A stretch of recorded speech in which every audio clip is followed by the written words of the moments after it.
15 terrifying images of real lobotomies.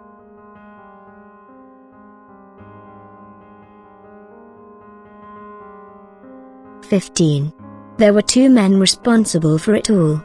The kings of lobotomies, the guys who came up with the idea and probably performed the most of these horrifying surgeries, were Dr. James Watts and Dr. Walter Freeman. So you can assume that these two men, who performed tens of thousands of brain surgeries, must have been brain surgeons, right? Nope, not at all. These two men were still doctors but were only psychiatrists. It seems a little odd that two men who had no training in surgery were allowed to perform such controversial surgeries. But these two were pretty good at marketing themselves and these surgeries. Dr. Walter Freeman was actually given a Nobel Peace Prize for his work. It was really nothing more than a surgery that could be marketed towards a variety of people who were scared about how to treat a mental illness that no one knew much about. At least now we'll remember them throughout history as the monsters they truly are. 14. The procedure is disturbing. There were a few different types of lobotomies, but the most common procedure was the one you see above. It involved taking a sharp tool, most commonly an ice pick, inserting it into the patient's eye, inserting the object into the brain, and disconnecting nerve endings from parts of the affected brain.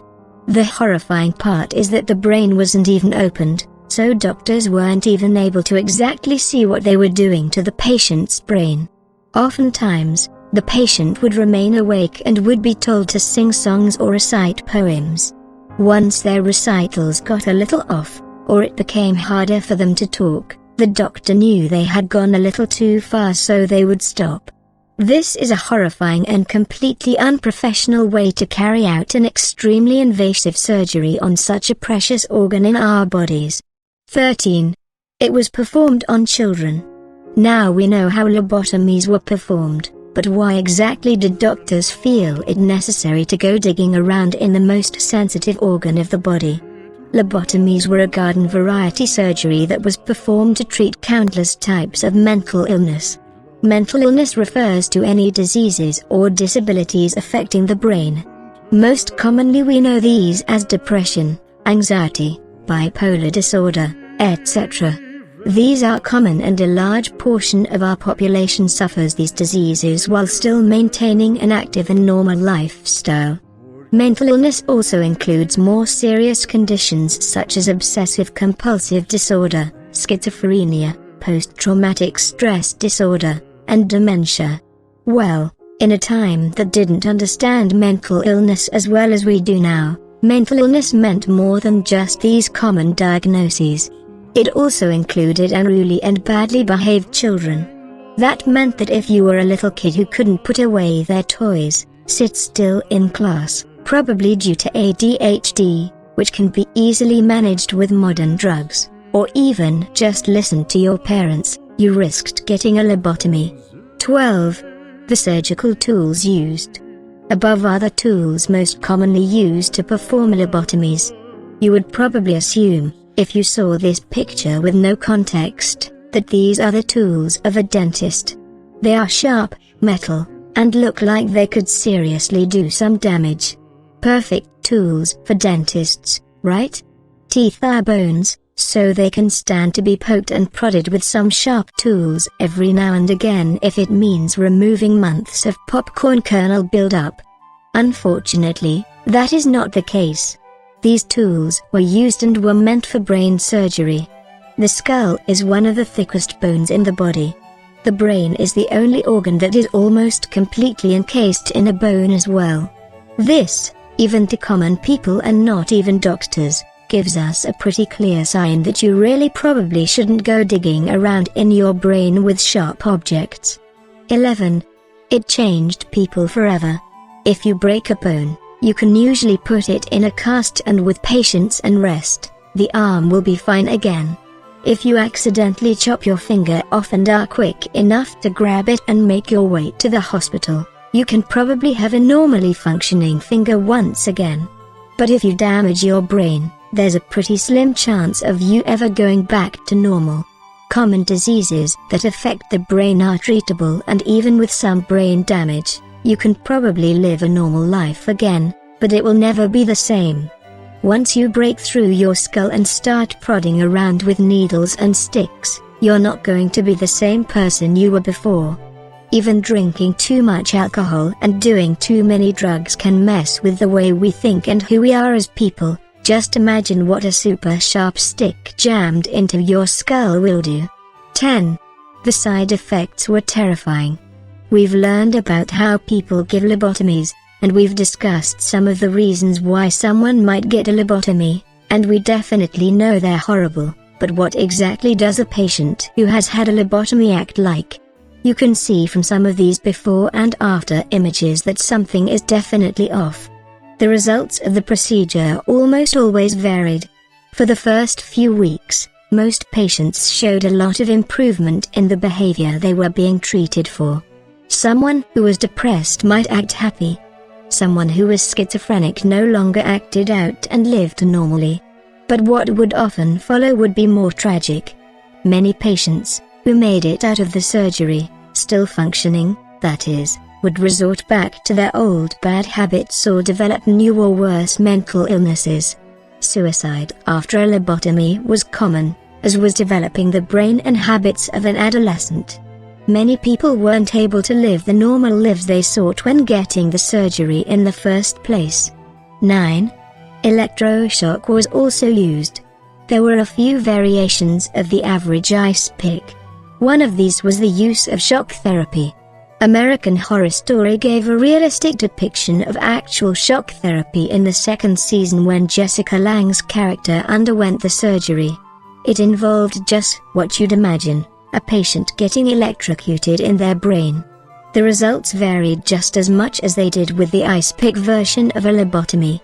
In some cases, a patient would undergo shock therapy and then be given an ice pick lobotomy. For most of these surgeries, the patients would be awake and conscious as well. Any drugs that might put you under or out of consciousness would interfere with the brain surgery a little too much. The sad part is that these surgeries weren't tested that well, so it was almost always a gamble with what the results would actually be. 8. Rosemary Kennedy was an infamous victim. Rosemary Kennedy was one of 8 siblings. Her brother was our former president, John F. Kennedy. The Kennedys were a perfect family. They were all bright, intelligent, and successful children that would make any parent proud. But Rosemary was one exception.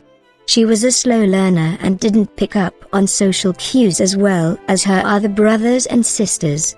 She couldn't learn as quick of a pace or retain the same amount of information, resulting in a lack of success compared to her siblings. She was also a victim of violent mood swings and bouts of depression, probably brought on by her feelings of failure reinforced by her family. She was also rumored to be promiscuous and enjoyed indulging more than reading books.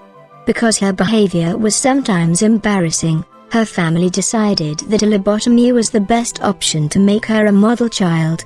What happened instead was one of the most tragic incidents involving a president's family. The surgery left her brain dead and unable to function normally in society. 7. The damage was permanent. The damage that lobotomies left was absolutely tragic. Even though people did have mental illnesses that greatly affected their lives post-lobotomy were hardly ever better. The woman above looks happier, but does that mean she is? It is likely that she is just more subservient now. Depression, anxiety, and schizophrenia are all illnesses that do affect people daily, and many of those who suffer would probably love to have the ability to get a quick surgery to fix it all. But would you still get that surgery if it meant a piece of who you are is taken away from you forever? Nowadays, people who suffer mental illness still seek treatment for their disabilities. But it usually involves therapy and medication, both which can be stopped at any time. These mind-altering drugs are still reversible, so even if you feel like a part of you is lost while taking a medication, at least you have the ability to get it back. 6. Some are still done today. After reading all of these so far, you probably know well enough that you would never get a lobotomy yourself, and especially would not subject a loved one to such a tragic surgery. At the very least, you have a little bit of a headache, right? How does it feel to know that these incredibly dangerous surgeries are still performed today? Lobotomies were extremely popular at one point, but after learning of the dangers along with the introduction of more common antidepressants and anti-anxiety medication, many people chose alternate ways to treat their mental illness. By now, people know well enough that these surgeries have a low success rate and are too risky to try. But they are still used as a last resort to treat mental illness and are completely legal in the United States. However, only 2 facilities can do the procedure. One is located at Brown University and the other at Harvard University. It still doesn't seem quite right, though. 5. Homosexuals were victims. Just like you've probably guessed by now, electric shock therapy and lobotomies were commonly used to treat patients who exhibited homosexual behavior. Homosexuality was just thought of as a sexual deviance in past times, like how we might think of someone who enjoys BDSM in the bedroom today. People didn't realize that homosexuality wasn't just about who people liked to have sex with. It actually involved a lifestyle and romantic connection between people of the same sex. But no one really believed this and instead thought it was treatable by ripping out part of your brain or shocking you until you didn't think bad thoughts about the same sex anymore. This seems absolutely insane, right? Well, the horrifying truth is that our Vice President-elect Mike Pence is a big fan of using shock therapy to treat homosexual individuals. It's 2016 and Mike Pence still thinks you can pray, or shock, the gay away. 4. It affected the prefrontal cortex. All bodies are made differently, no 2 people look the same. But even though this is true, we still have a lot of similarities, like what organs we have where and how they function. We all have a prefrontal cortex, but this is arguably the part of our body that differs the most. Our prefrontal cortex is responsible for a lot of what makes us who we are as individual people. The brain develops from the back to the front, so the prefrontal cortex is made last.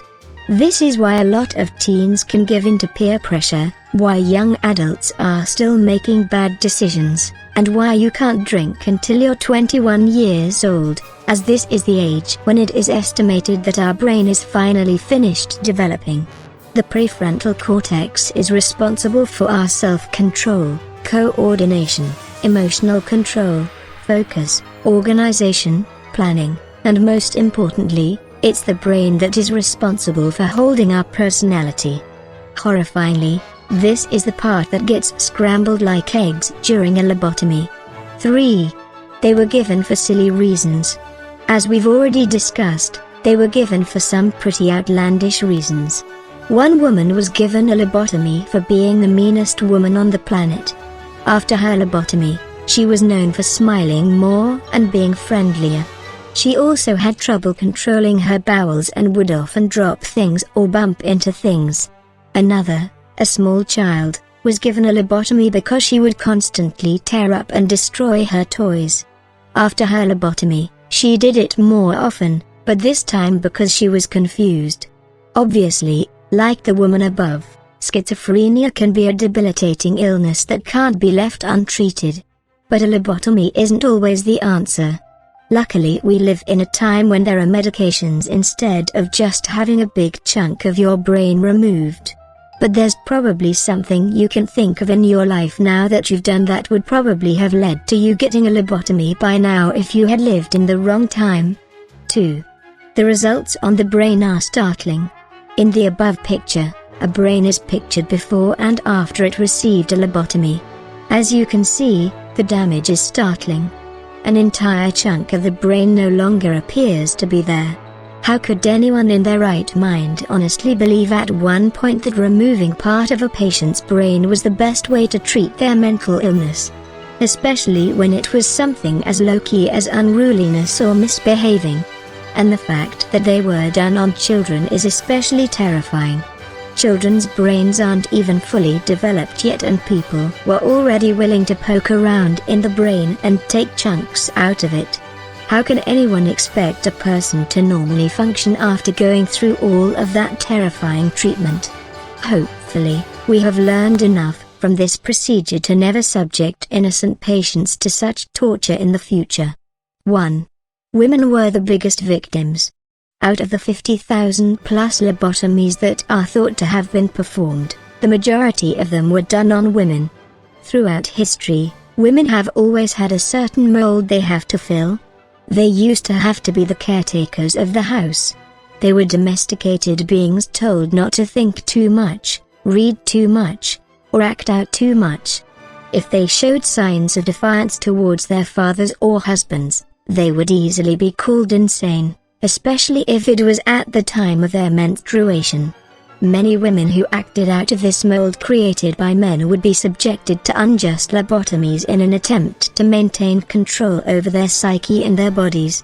The result was exactly what men wanted: a loss of the woman's personality, the ability to control her, and the loss of ability to think clearly for herself.